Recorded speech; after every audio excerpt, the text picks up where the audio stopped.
When was this seminar? Where and when was it held?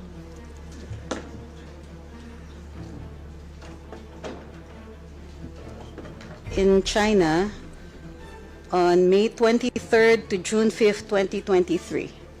So 2023. Yes, sir. So again, what dates? May 23rd to June 5th, 2023. So ilang araw po kayo sa China, Miss Cruz? May 23rd. Mahina po ako sa math, but from May 23rd to June 5th, I assume that's about roughly about 12 days. 12 days, so More more or or less less, around 2 weeks. More or less. Yeah. And this seminar, was it sponsored or did you have to pay for your seminar fees? This was sponsored. So ang nagbayad po nito ay yung state of China, Yes, sir. China government. Ang nagbayad sa inyo, Yes, sir. sa travel ninyo, sa stay ninyo, at sa seminar. Okay. Paano po ba kayo naimbitahan para maging bahagi ng seminar? Through the Chinese embassy. Through the Chinese embassy. Pinili po kayo ng Chinese embassy. They conduct these regularly, I understand. There are others who are also invited from the mainstream media. Pero hindi po kami magkasabay that time. So, I understand that this is conducted regularly. I think yearly. I'm not sure though. So it is a state-funded program by China where they invite media practitioners such as yourself. Am I correct? I think this is one of those times where they've invited vloggers. Okay, vloggers, yes. And can you more or less share with us what was the nature of the seminar? Oh, they introduced new techniques in social media, such as short-form social media, how to take them. A lot of them were technical, emerging issues, but they also gave a background on China. And I'm sorry, that's all that I can recall. Okay. So, more or less, kulang-kulang isang linggo po kayo doon, no? Maayos Dalawa naman po ang Kulang-kulang ng 2 linggo. Kulang-kulang na 2 linggo, sorry. Maayos naman po ang pagtrato sa inyo ng bansang China habang nandun kayo. Maganda yung hotel, maganda yung Hindi accommodations. po siya hotel. Oh, it was in the hotel. Hindi po hotel, dorm po. Dorm. Okay. So was this the first time that your group participated in such a seminar? I don't know about your group, sir.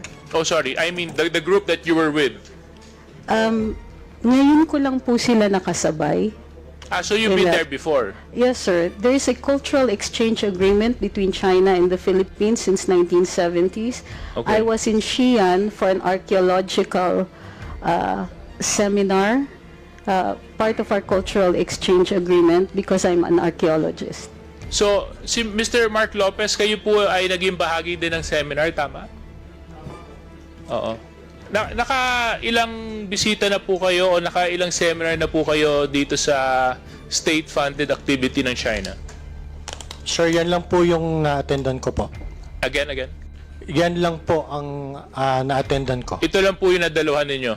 Okay. Yes, sir.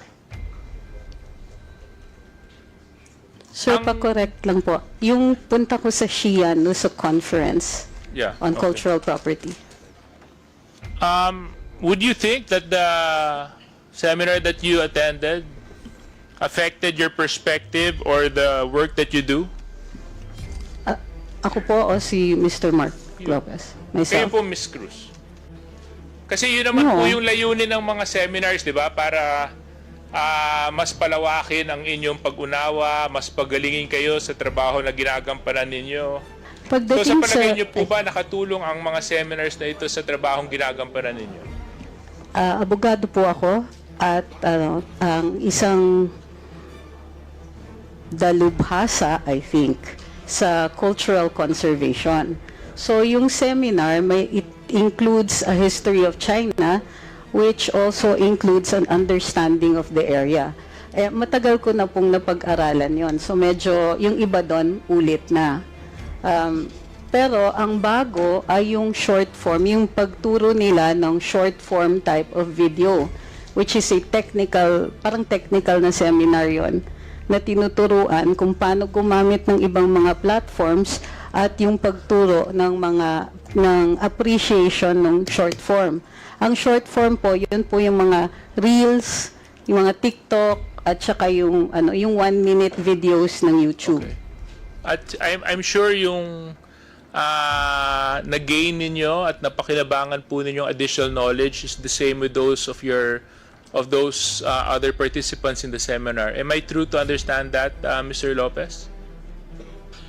Am I correct to understand that? Mr. Chair, yung akin pong takeaway dun po sa seminar na yun is that it's just an appreciation po of how China media works. Okay. And from the other participants in today's hearing, were there other individuals there? Kayo po. Okay. Hindi ko po kasi kayo nakilala sa litrato. Sino po kayo? Have you taken your oath?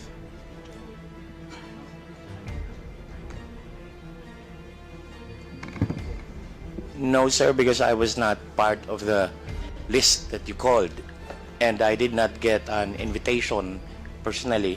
But I came here because I was issued a show cause order for the past hearing that I could not attend because I was in Davao City, in Tagum City, and I came here just to submit that and be with my partner. My partner is Attorney Trixie Cruz Angeles.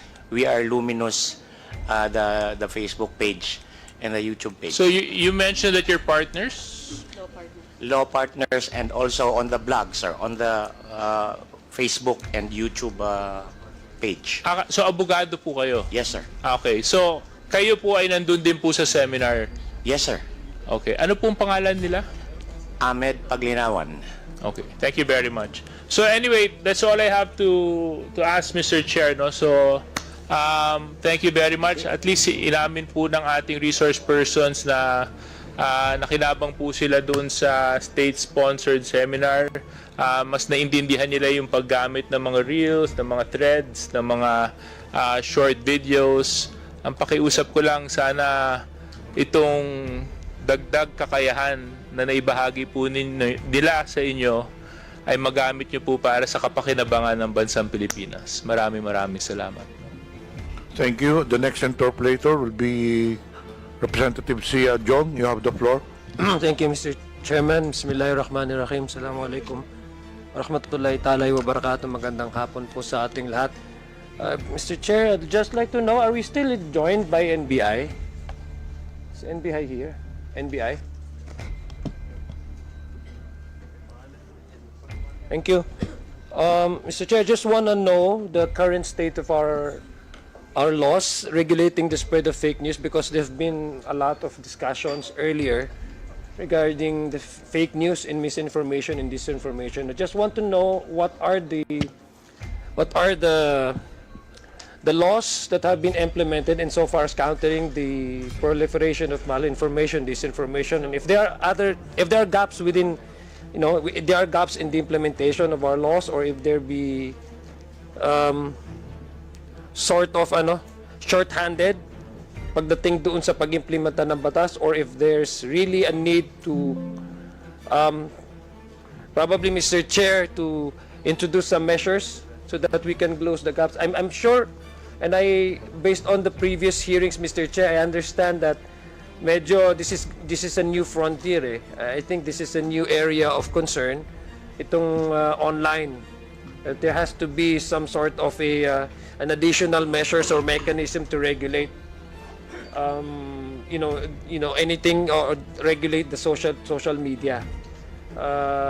Mukhang yun ang hindi pa natin nabubigyan ng pansin. So gusto ko lang po malaman from the NBI, and partially these questions have already been answered or been asked, I think, last hearing to the NBI, but just want to go back to some few salient features that we want to find out from NBI on how they deal with misinformation, disinformation. So gusto ko lang po matanong, when it comes to investigating cyber crimes, is NBI the lead agency, or do you have other agencies involved in that?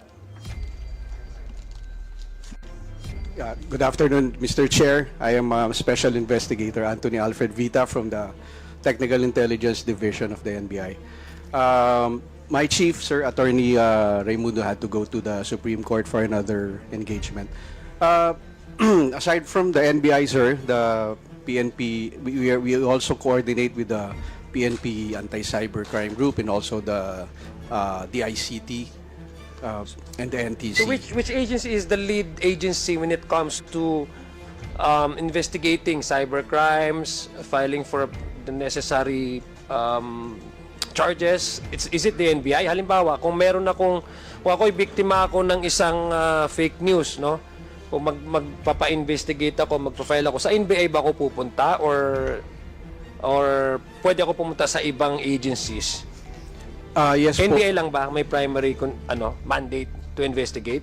Mr. Chair, you can also go to complainants can also go to the Philippine National Police. With the NBI, they can file their complaint with our cybercrime division. So when it comes to investigation, it's the NBI. The NBI is the lead agency, no? Am I correct? We have it is one of our primary jurisdictions, Mr. Chair. Our director is the vice chair also of the When it CICC. involves cybercrime bites, information that is proliferated online. I'm asking if is NBI the lead agency kasi para po klaro na hindi gusto ko lang po malaman walang overlapping of mandates dito ng MAESA. That's why I'm asking you straight a question. Is the NBI the lead agency when it comes to investigating cyber crimes? We coordinate with the ACG, Okay. sir. Okay, sige. So, yung sabi kasi ni Director Husilos yung sa CICC, is it CICC still under the DICT or NBI? It's under the ICT. Under the Mr. Chair. DICT. So, is it a DICT? Is this a council that you do regularly meet? Or do you also do some investigative work? Mr. Chair, Or do you delegate the investigation to NBI? with regards po to CICC, nagkakandak po sila ng regular meeting. So you don't do with the investigative meeting. work. It's more of a council. You coordinate and you come up with policies, di ba? Yes po, sa part po ng CICC. Now, what we do po sa CICC ngayon is they accept yung mga complaint po nung I know, but cybercrime. yeah. So sino po talaga yung nag-investigate? That's why I'm asking first that basic question. Sinong nag-investigate among all these agencies involved in the issue of cybercrime? Who actually is the lead agency to investigate?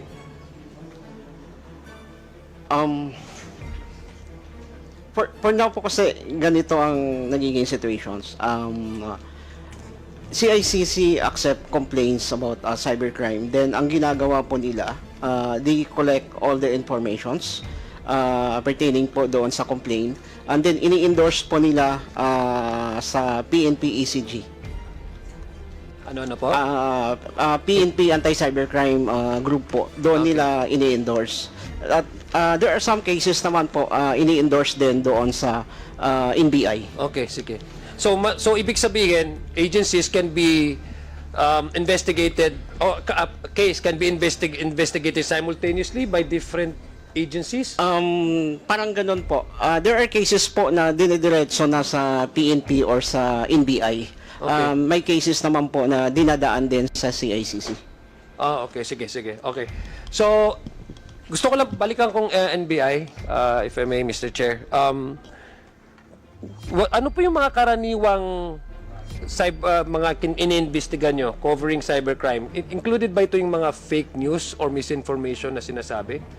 Is it itong mga fake news na pinag-uusapan natin, can they already be considered as a cybercrime, or unless there's really a charges filed for a certain individual for it to become a crime? Mr. Chair, we are with the Technical Intelligence Division. Oh, yeah. Sino? Yes, sir. Mr. Chair, yung regular attendee kasi si Attorney Ang Luben of Cybercrime is in the field right now. So, hindi po kami... Pero this Sa is just a intelligence regular guidelines on how you do investigation. I'm just asking you the policy of NBI. Can say, for example, itong mga sinasabi nating fake news, can that also be qualified or categorized under a crime, and cybercrime, for example, and can already be investigated? Yun lang gusto ko malaman. In some cases, Mr. Chair, yes. Like, for example, it's, let's say, cyber libel. It can be investigated by our cybercrime. Yeah, but if there's, division. for example, there's no actual charges that has been filed. Kanina nakita niyo po yung ano, no, yung mga pinapakita nila ng mga short videos sa TikTok na wala naman actual na nag-investigate, but we know that the implication of that really is, if not being handled, civil unrest, the very least, disturbance in the streets, di ba? So, for example, there's no actual person that has filed, or even the agency concerned has not filed the case. Can you do then some investigation without even an actual file? Can that be considered as a cybercrime? Categorized cyber, even if without a filing of a certain specific charges? Mr. Chair, usually there's a complainant to start off the Ibig sabihin, investigation. there's no preventive measure for the NBI to determine whether such videos that come out and online is criminal in nature or not. Normally, Mr. Chair, there has What to if be a yung sinasabi complainant. nila na mga tao na nagsasabing may nag-resign na mga police men, tapos hindi pala siya totoo? So, I mean, if you ask me, that is the intent of that really is to, to provoke emotions, incite a certain degree of emotion, so that they would see some sort of unrest in the streets. And it's not really inviting a healthy discussion based on facts and truth, but it's merely to really incite certain emotions, to galvanize a certain support group base. And of course, yun ang nagiging trend. So would that constitute for you under the NBI or the ICT? Have you discussed that there will be some sort of a definition for any agency to at least do proactive investigation so that things might not happen and repeat again? Let me ask you, the ICT. Mr. Chair, in terms po with the DICT, sa amin po sa Cybersecurity Bureau, ang ginagawa po namin is we do monitoring. Especially po pag may mga recent incident or it's a matter of national issues po. Nagkakandak po kami ng monitoring kasi we know for the fact na may mga following instruction po sa amin to conduct certain to gather informations po doon sa pang ganun. Okay. Mr. Chair, may I ask NBI? Ganito na lang. Paraphrase ko na lang ang tanong ko. Kailan nagiging cybercrime ang fake news? Mr. Chair, for example po, pagka medyo libelous na siya, sir. Pag libelous na siya, Including the pagpapalaganap, pa? Oo. yes, Mr. Chair. Yes. Pagka pinalaganap po, Mr. Chair, then it comes. So, so pagpapalaganap doon. Yes, Do Mr. you Chair. can you at least give me some existing laws, for example, na po pwedeng sabihin natin na pagpapalaganap ng fake news ay apart from cyber libel, no? Ay po pwedeng ma-fall under the certain violation of a certain law. May alam po ba kayo, NBI or DICT, yung pagpapalaganap ng fake news? Meron tayong kasi ang minimin natin sa cyber libel, di ba? Article 355 ng sa Revised Penal Code. Mr. Chair, Tama po? And RA 10175. What other laws that may be maybe can be violated by the spread of fake news,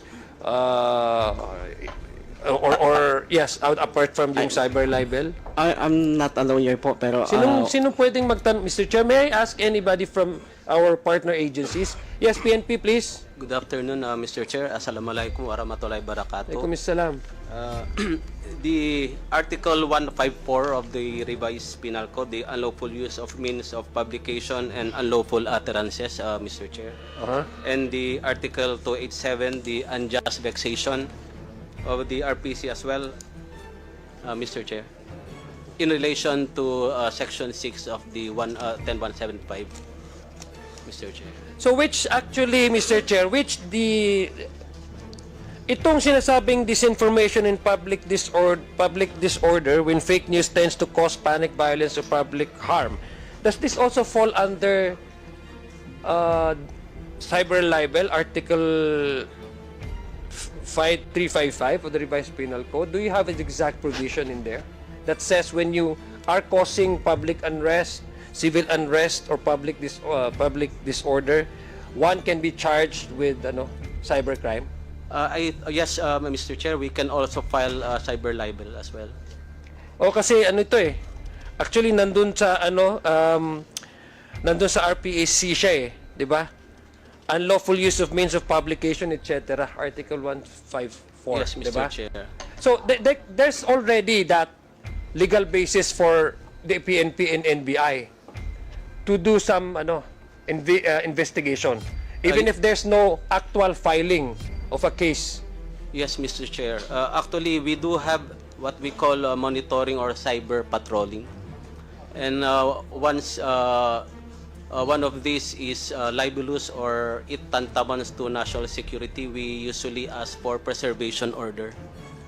So, how many cases have you already filed in that nature? Yung mga fake news na or mga nagpapalaganap na causing disorder, na wala naman talagang legal basis or verified na information na meron, halimbawa, merong 154 na mga policemen na nag-resign because of their disgust over the arrest of the former president, and that's why there's a quite number of policemen who are willing to throw away their badges sa sign of protest. Hindi pala totoo. But that in a way really caused some civil unrest to some extent. But under this law, you can already file cases for them, against them. Yes, Mr. Chair, but we usually nagdi-depend kami sa if there is a complainant. But in the event that there is an absence of the complainant, we usually. But can the agency, the PNP, for example, be the complainant in this case? Can you file? Can you clear? Kasi gusto ko po maintindihan kung what are the gaps and the loopholes in our laws para po magkaroon tayo ng mas maganda na batas pagdating sa pagka-counter nitong mga hindi tamang mga impormasyon. Yes, PNP. Yes, sir. If I may, sir. I am Police Lieutenant Colonel Anacleto Daliba. I am the Assistant Chief of the Legal Affairs Division of the PNP Cybercrime Group. Mr. Chair, to answer the question, sir, I would like first to establish that there are basically two cybercrimes under Republic Act 10175.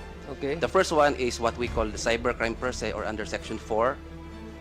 These are the, let's say, core cybercrimes. But we also have Section 6 of Republic Act 10175.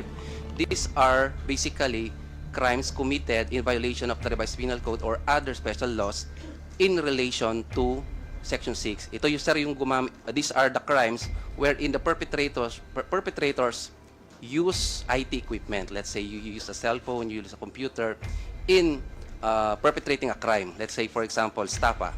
Or in this case, sir, libel under Article 355 of the Revised Penal Code in relation to Section 6, sir. Iba pa po yan doon sa cyber libel na tinatawag naman natin under Section 4 of the RA 10175. Now, pertaining to fake news, for example, we have Article 154 of the Revised Penal Code, which is what we call unlawful utterances or unlawful news. Ito, sir, yung spread unlawful or fake news technically. But this is perpetrated as a violation of Article 154 of the Revised Penal Code in relation to Section 6 of the Anti-Cybercrime Act. The process of investigation, sir, is that there is a need for a complainant to to file a formal complaint for investigation before us, so that we could docket that for investigation. And then we will be applying for what we call a warrant to disclose computer data. This warrant is akin to an ordinary warrant. Well, we go to court, we ask the court to issue a warrant, and then the court now will issue a warrant authorizing the PNP-ACG or the NBI, as the case may be, to order a service provider to give information regarding... Yeah, well, Mr. Chair, sorry to cut the story short po. So, ibig sabihin, essentially, meron po kayong kapangyarihan to file charges. Yes, sir, but that is initiated through a complainant, officially docketed for investigation. Okay, so if there's no actual complainant, the PNP cannot do anything about that? Unfortunately, sir, we could request for a possible takedown, but it will now depend on the platform or the social media company, for example, Facebook. No, I'm talking about you filing for charges for further investigation. Yes, For sir. example, diba, I have cited to you a specific provision in the law, Yes, sir. and you have concurred that there was indeed, and sinabi mo, you have categorized, there are two classes where you can actually file for a cyber libel. Specifically on the matter of spreading false information that causes civil unrest, public disturbance, etc. Diba?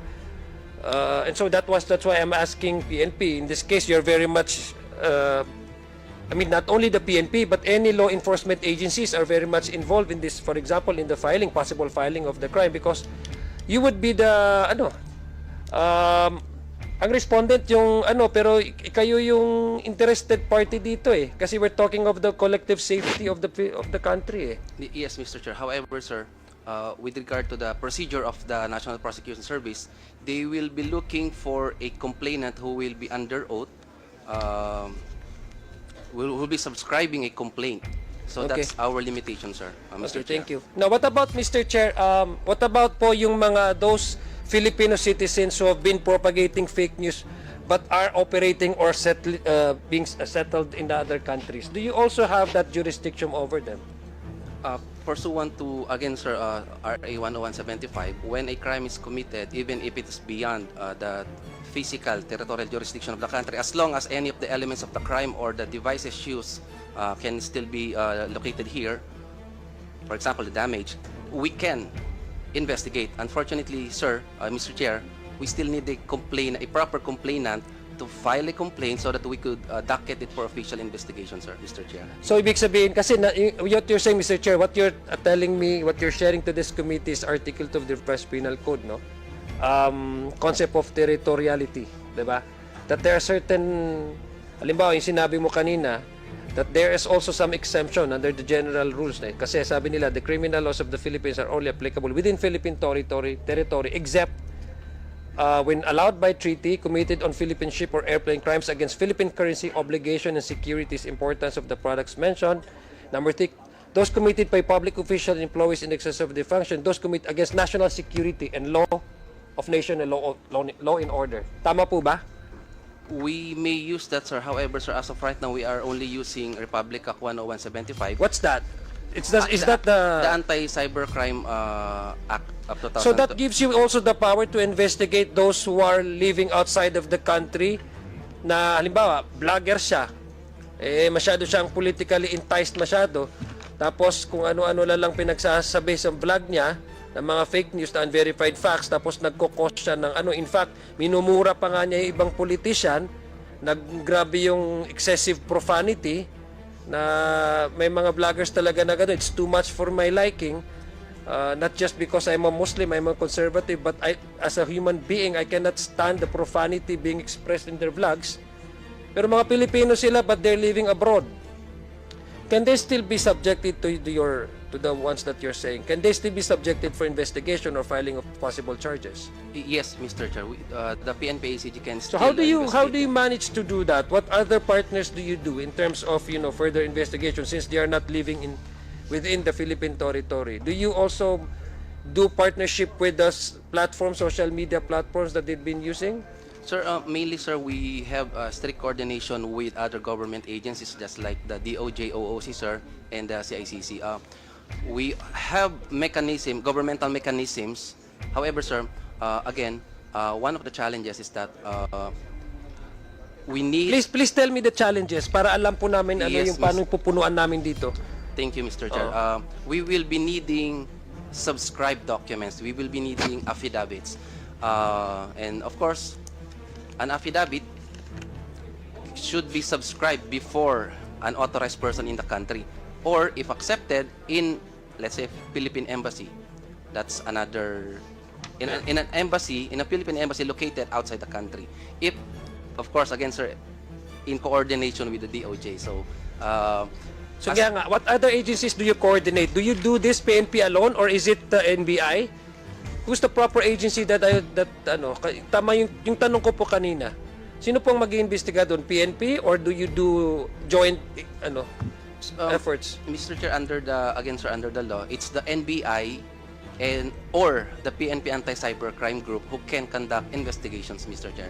So which one is actually the lead agency? There Saan is- ako pupunta? Halimbawa, there is no sa mga lead- ordinary na tao. Either way, either of the Yes, agencies. Mr. Chair. Okay. Now, are you aware also, Mr. Chair, aware po ba kayo din na in other countries, when they do also investigation in terms of this, information digitally transmitted to, online, meron silang tinatawag na let me check ha. Meron parang fingerprinting din eh. Meron din silang digital fingerprinting eh. Kasi I want to know the technology that we have right now in trying to find out kung paano natin mag-conduct ng investigation. Ano yung mga plataforma tinitingnan natin? Do you also request for the local internet service providers, social media platforms, apart from that, yung mga online transactions? How do you do investigation when it comes to cyber libel or the spread of fake news? Ano po yung mga ginagamit ninyong tools para po to further the investigation? Because we want to know exactly how can we cop up our technology and our effort, our law enforcement agency to really use the digital world in order to respond well to the cases or cases of fake news, proliferation of fake news. So, ano pang ginagamit natin dito sa NBI? NBI, let me ask NBI this time. Mr. Chair, Are you not competent to answer these questions? usually it's our cybercrime, Mr. Chair. Where is he? He's in the field, Mr. Chair. May operation po sila. PNP. Kasi sabi mo, ORE. Or PNP. Mr. Chair, the primary tools given to us by the law, of course, is Republic Act 10175. It is considered as an investigative tool, and also it's No, I'm IRR. asking about the ways and methods by which you conduct your investigation. Yes, Mr. Chair. Yes. In relation to that, there is this thing we call the rules on cybercrime warrants, wherein we are authorized by procedure to conduct investigations. These are our investigative tools. Pertaining to the specific devices or equipment, Mr. Chair, we apologize that we cannot divulge the specific types of equipment. But can you at least We have guarantee this committee that you are at par with the other gadgets being used by our neighbors, or for example in the ASEAN. Halimbawa, just to counter the spread of hindi lang actually fake news dito, Mr. Chair, kasi dito sa national security concern din natin, di ba? They've been also using online in the digital world. In fact, there's a thing called the third generation warfare. And we experienced that during the 2017 in Marawi, where they actually recruited foreign fighters to come here, and then they transmit that the transmission of funds for their operation. Gumagamit na rin sila ng technology. That's why I'm asking you, not only fake news, but how can we, for example, correlate this with the issue of WPS? Now, it's really disheartening to hear one citizen here in this room saying that, since water cannon, mag-water cannon, so patas lang, so di dapat tayo maging neutral, kumbaga. But can you help me out, at least understand and guarantee to this committee that you are capable of really running after these fake news peddlers and these people who are really worthy of being charged of cyber crimes? That they are not only destroying the reputation of an individual, but they are causing civil unrest. And even to a point of citing sedition and calling the people to turn away from their governments. Yes, Mr. With the indulgence, Mr. Chair, of our Deputy Director, we can say that the PNP-ACG is capable and we have the necessary equipment to conduct the appropriate investigations, Mr. Chair. Okay, let me go to, since may medyo technical kasi yung mga tanong ko, Mr. Chair, let me go to how do you, I don't know if pwede NPI or PNP. Pwede nyo ba i-detalye sa amin kung paano yung proseso? How do you actually manage to identify fake accounts? Yung mga sinasabing troll farms, di ba, usong-uso niya ngayon eh. Ang dami ng mga troll farms ngayon eh. Mga troll farm networks dito sa Pilipinas. These are not organic users. These are paid by, in fact, si Major General Torre, nabiktima din ng fake news eh. Tapos pinuntahan niya actually yung inaresto nila, tapos troll farm pala. Kasi they're spreading malicious information about a certain individual. How do you counter this? I mean, this is a problem, ha? Ito mga troll farms, ito yung mga fake accounts. Sir, PNP? Mr. Chair, sir, with your indulgence, pwede ba, sir, bigyan na lang namin sa inyo, sir? Why, can you not, is that classified information, Mr. Chair? Yes. Mr. Chair, NBI. I agree with our colleagues in the PNP because it might reveal the gaps in our. Are you sure, or you do not have anything to share to this committee? Oh, we have, sir. You have? Are you in a form of a what? A report? Mr. Chair, I have with me documents here, which we can give to the committee, Mr. Chair. So including doon, ay connect ko lang doon sa tanong ko kanina na may mga abroad, Filipinos abroad. Do you also do some IP analysis and yung mga VPN analysis, yung geolocational tags, Yes, etc., Mr. Chair. specification determination analysis? Yes, Do you Mr. also do have that technology? Yes, Mr. Chair. Okay, so you cannot just divulge it out in the open. Yes, Mr. Chair. Is that what you're telling this committee? That's correct, Mr. Chair. Okay. Salamat kayo kasi nagpa-fasting ako. Ayaw kong magtanong. Gutom na rin ako eh. Mr. Chair, I have a few questions I'd like to ask pero they're not competent daw eh kasi wala daw yung mga na-director nila sa But I hope, Mr. Chair, by next time, do we have a follow-up hearing, Mr. Chair? Yes, I will announce the date of the next hearing. I hope NBI and the PNP can send us their their personnel or their staff who are competent to answer technical issues. Kasi hindi lang natin pinag-uusapan yung abstract nung usapan na ito, na when to file, bakit kailangan mag-file. We're also looking at your capacity to run after these criminals and how we can help you capacitate your agency so that we won't have any person saying na pumunta kayo doon kasi nagkagulo doon at ganito ganyan tapos magmumura sila sa gagamitin ng platform para magmumura para silang mga walang nanay at mga walang sister at walang mga daughters. Sumusobra minsan Mr. Chair yung kanilang mga bunganga. Thank you, Mr. Chair, and thank you NBI PNP. Thank you, Representative Sia, the Adjong. The next interpolator will be Representative Ernesto Junicio. You now have the floor. Thank you, Mr. Chair. If the COMSEC could show the photo shown earlier regarding the Palawan issue. Mr. Chair, requesting the COMSEC again to show the photo, the fake news that being shown that the Palawan is owned by China issue, sir. COMSEC, please present the video or photos. Thank you, Mr. Chair. Again, sususugan ko po yung sinabi kanina ni Congressman Rog regarding this particular post na kumalat sa Facebook. I was about to ask our PCO representative, unfortunately he's not here anymore, Secretary Jay Ruiz. And also I would want to ask sana si Ms. Pichi Paderna regarding the exposure of these false statements on TikTok. Unfortunately also wala yung Facebook dito sa atin, Mr. Chair. I really hope that in the next hearing they will be present and to be given a chance to ask si Ma'am Pichi Paderna. Your Honor, ito talagang mga photos, ito nakakabahala eh. Si Sir Tarella kanina nagsalita na rin regarding this. This directly undermines the very sovereignty of our country, Mr. Chair, distorts perception both locally and internationally.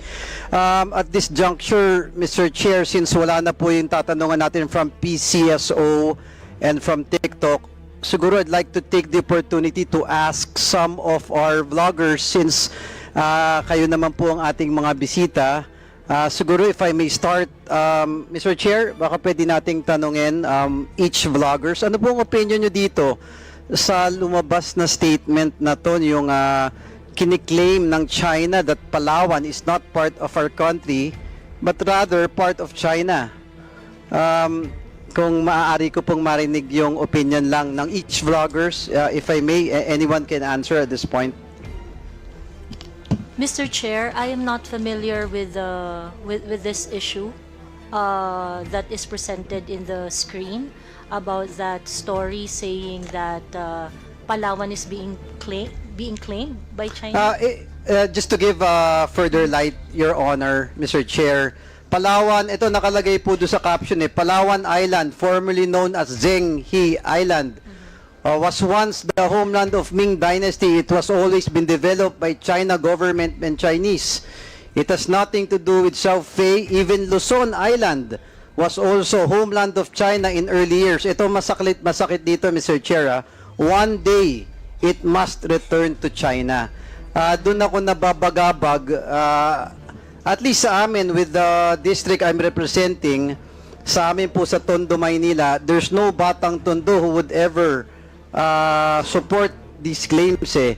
Now, since we are here, we're all Filipinos, especially the vloggers eh, nakikita ko yung fire sa mga puso ninyo eh, how you post na talagang galing sa sarili ninyong emotions eh.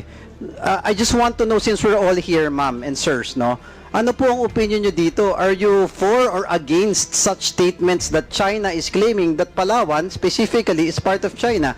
Anyone can answer po. Yes, Mr. Chair. Mr. Chair.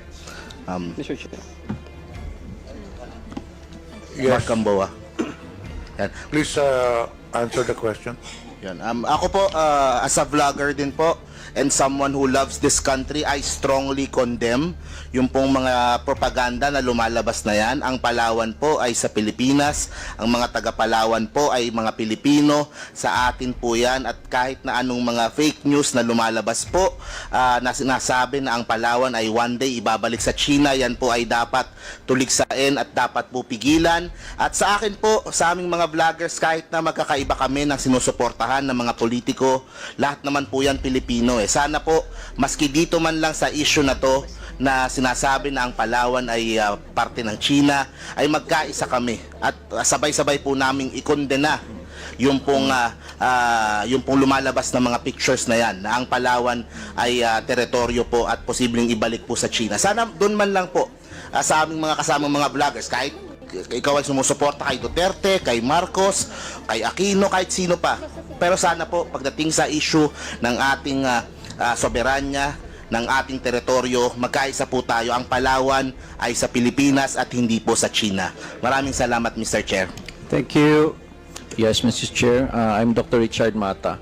Actually, isa sa advocacy ko po yung i-detect yung mga fake news. Kasi ang daming mga chismis, even celebrities, and this is one. Kasi ito po yung ginagawa ng ibang vloggers na para dumami po yung kanilang followers. If you create a statement na shocking, maraming magpa-follow sa'yo. So I made a list of that, but one thing is you have to check the other news outlet like Inquirer, ABS-CBN, etc. kung ganito kalaki yung news na yan, dapat lumabas din dito sa ibang media. Kung hindi naman lumabas, malaki talagang chance na fake news yan. So dapat wag mong i-share. So naging automatic kasi dahil very extravagant yung claim, nag-share siya, nagva-viral siya. So again, it's still for me a fake news. Of course, Palawan is for Philippines only, forever. Thank you, sir. Anyone else? Mr. Chair? Ay, sorry. Aaron Peña, Old School Pinoy. Sir, kami, magkakaiba man kami ng sinusuportahan, ulitin ko nga yung sinabi niya. Pagdating sa bayan natin, hindi pwedeng agawin kung ano yung sa atin. Hindi po kami magtatraidor sa bayan. Hindi po kami makabagong makapili. Ang Pilipinas ay sa Pilipino. Hindi po natin dapat ito ibigay kahit kanino. Salamat po. Thank you, sir. Any further? Sir, permission to answer. Aside from the obvious, which everyone is, supports the Philippines, sir, kasi bata pa lang ang social media sa Philippines. So I believe that you really want to learn about how social media works. So I think, sir, we should also realize that there is what you call among different camps social media warfare. And one type of social media warfare is you sabotage the other camp by pretending to be that camp. For example, I am pro-BBM. I will write something that's anti-BBM, even if I'm pro-BBM, to make myself seem like fake news. So I really believe, sir, na you believe that we should really understand how social media Ma'am, I'm works. sorry to cut you, Mama. I'm sorry. But I do understand what you're trying to say. Yes, sir. But the simple question is, do you believe that Palawan is part of our country and not of another nation? Yun lang po yung tanong ko. I just want to hear the sentiments of the vloggers since nandito po tayo ngayon, ma'am. I apologize, sir. Yeah, of course, sir. Of course. Thank you, ma'am. not. Yeah, Anyone thank you. else? Natural po. Siyempre, tulad ng sabi ko kanina sa opening statement, dapat ipinapagtanggol natin ang ating bansa sa mapayapa at tamang pamamaraan. At tulad din ni Dr. Richard Mata, sabi nga niya, ito po ay fake news. Kaya hindi po ako nagre-react masyado sa ganito, except that you asked for our opinion. Thank you, ma'am. Sino pa po? Baka meron lang. I just wanna hear. Dr. Ethel Pineda. Yes, ma'am. That's obviously false. Anyone who went through school and who attended history classes would right away know that that is preposterous. Thank you, ma'am. Sir, Sir, Palawan is definitely within Philippine territory as defined. So, mali po yung news na yan. And it doesn't even come from a reliable source. So, I definitely po na masasabi na fake news po yan. thank you, sir. Sino pa? Meron pa po? I just want to clear out, lahat po tayo dito ay pro-Filipino. It's just that magkakaiba tayo ng values, magkakaiba tayo ng approach. While others want aggressive approach, ako po ang gusto ko, friend to all, enemy to none, because I saw the result from the previous administration. So lahat tayo gusto natin ng magandang Pilipinas kasi hindi ako titira dito kung ayoko ng Pilipinas. Pangalawa, I won't say na fake news yan or anything sa ngayon because this is how I process information. Again, sir, is Palawan part of Philippines or not? Of Para sa course, inyo po.